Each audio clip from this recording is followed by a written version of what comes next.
Good morning, student. Good morning to all of you. Today we are going to discuss a topic that is magnetic field due to infinitely long cylindrical wire with current I distributed uniformly across its cross section. We have to find out the magnetic field due to the wire. Suppose this one wire, okay. Suppose this one wire, and the wire is in solid form, means the current is present inside of the wire as well as the current is present at the surface of the wire also.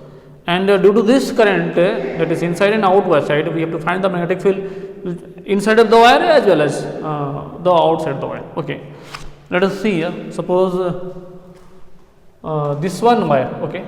Suppose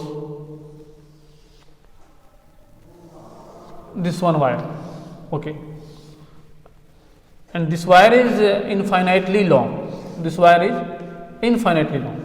Okay, this wire is infinitely long. So, like that, this wire is infinitely long.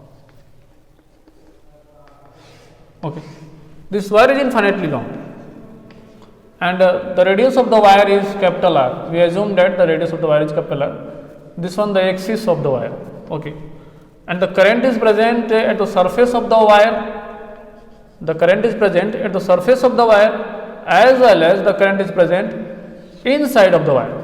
The current is present also inside of the wire, and due to the whole current which is present inside of the wire as well as at the surface of the wire, what is the magnitude of magnetic field at inside point P as well as at distance R, as well as what is the amount of magnetic field which is outside point Q at distance R. Here R is variable. R is variable. Okay, here R is variable. Means you can change the value of R. As you increase the value of R, you get a point which is outside the wire, and as you decrease the value of R, you get a point P which is inside of the wire. And at point P and Q, you have to find the magnitude of magnetic field. Then we use here Nps Circuit Law. Nps Circuit Law. Okay, what is Nps Circuit Law? The integration of B dot dl is equal to mu naught times the current which is present inside of the loop. We have to assume a loop. That loop is called Nps loop. We assume at a point Q a loop. This loop is called Nps loop. From where you want to find the magnetic field, from on that point you have to draw a loop, that is called Nps loop. We take for at the top view of this wire, we take the top view of the wire and put here this one the top view of the wire. Okay, this one the top view of the wire. The current is going upward, and as you take the top view of the wire, the current is here outward direction. So we represent as a dot. Okay, the current is here in outward direction. We take the top view, and put here, then the current is outward direction, and you have to want to find the magnitude of magnetic field at a point P which is at a distance R, which is at a distance of R. So we draw here a loop. This loop is called Ampere's loop. This loop is called Ampere's loop. So what is the amount of I inside here? We don't know, because we assume that the current I is present throughout the whole cross section. So what is the exact amount of current inside of the loop we want? So we don't know. So we use here a concept called current density. Okay, current density. It is represented by J. What is the current density for this whole wire? That is J equal to the current which is present inside per unit area. Here area is pi r square, because the capital R, here the radius of the wire. So I equal to pi and capital R square.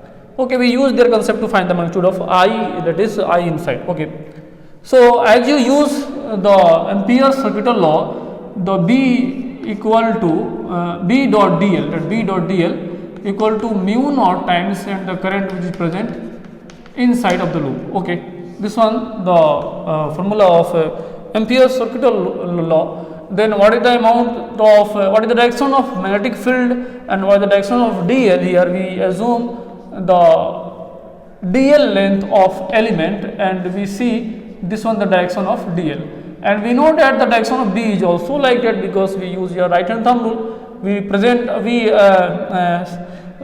use your right hand in such a way that your thumb will indicate the direction of current and your 4 curling fingers will give the direction of magnetic field. So this one the magnetic field and this one also the direction of dl. So the BDL, that is equal to the angle between the B and DL is equal to 0. Here theta is 0. We see here if you cut an element, this one DL, okay, and this one also B, okay. This one the direction of B as well as the direction of DL, because we choose the direction of loop is anti-clockwise, so the theta becomes 0, okay. And from here we can write BDL cos 0, that is equal to mu naught, and what is the amount of current which is present inside of the loop? What is the amount of current? What is the amount of current which is present inside of the loop? Let us see here, we write here current density. What is the amount of current which is present inside of the loop?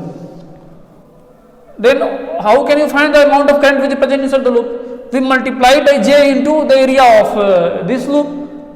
We multiply by J and the area of this loop, that is pi and a small r square. A small r because the radius is r, so this one a small r square. And as you solve this equation, we get B will come out and DL, the length DL will be integrated throughout this circle, and we get mu naught into the amount of J, that is the current density, I upon pi r square, I upon pi and capital R square, and here pi small r square. The pi will be cancelled out, here the pi will be cancelled out, and the integration of dl will give a circumference of the circle, that is 2 pi r. So we put here 2 pi and a small r because there it is r, and sorry, this one multiply, it will equal to mu naught I and r square, mu naught I r square, and divided by capital R square. We see the 1 r also be cancelled out from here, and the magnitude of B becomes how much? Mu naught I small r divided by this 2 pi and this one the capital R square. This one the value of magnetic field which is inside of the wire. We see here the B is directly proportional to R, means as we increase the value of R, this small r, as you increase the value of small r, the magnetic field will also increases because the current is coming inside the loop, and as the R reaches to the surface of the wire, the current will be after surface, the current will be decreasing. We will discuss later. Let us see here. Here we can write that the B that is directly proportional to the small r. We can write here. And again, what is the amount of current which is what is the amount of magnetic field which is outside of the wire? Let us see here. We take the top view of the wire. Let us see here. This one, the top view of the wire, and the current is present inside of the wire.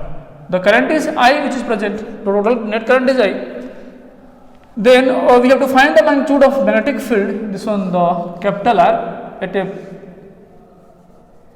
at a point Q, this one the point Q, and at a distance R, this one a distance R, we have to find the magnetic field from the center, this one the center, this one the capital R, that is the radius of the wire, this one the radius of the wire, this one the radius of the wire, that is capital R, and we have to find the magnetic field at a point Q, it is the distance R, small r. So we draw here a Ampere's loop. We have to draw here Ampere's loop.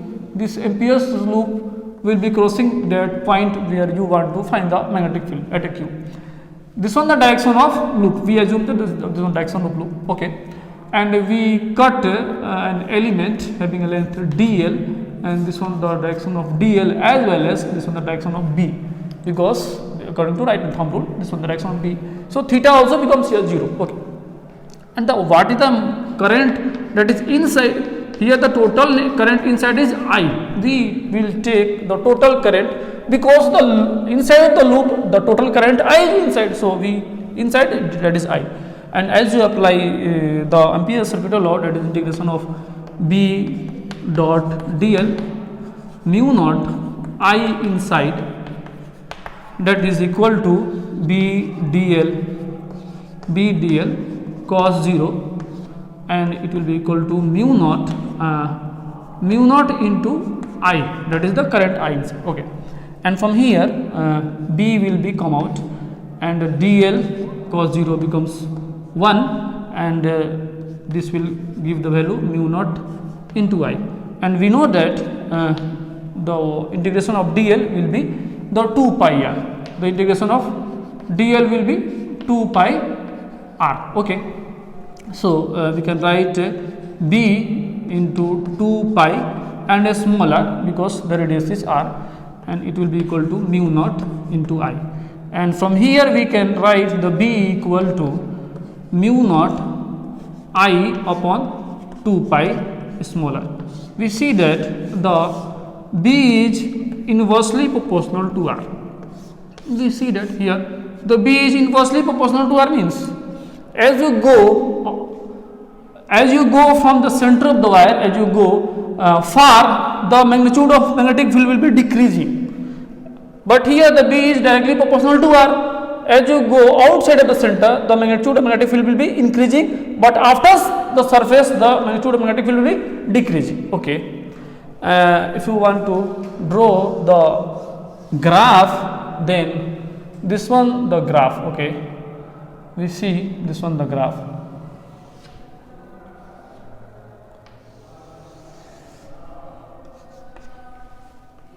In y-axis we put the magnetic field, in x-axis we put the r, the value of r. Okay. And we know that the magnetic field will be directly proportional to r from the origin, that is center. So the graph will like that, and after it will be decreasing, means this one the B is directly proportional to r, this one B is directly proportional to r, and this graph tells us B is inversely proportional to r. Okay. This one the cylindrical, this one the cylindrical. Okay. We can draw the cylindrical wire. This one cylindrical wire. Okay. This one the radius of the wire, and till the radius of the wire, till the surface of the wire, the B is directly proportional to r, and after the surface of the wire, the B is inversely proportional to r, and at infinity it becomes 0. Okay. I think you are able to follow me. Thank you very much.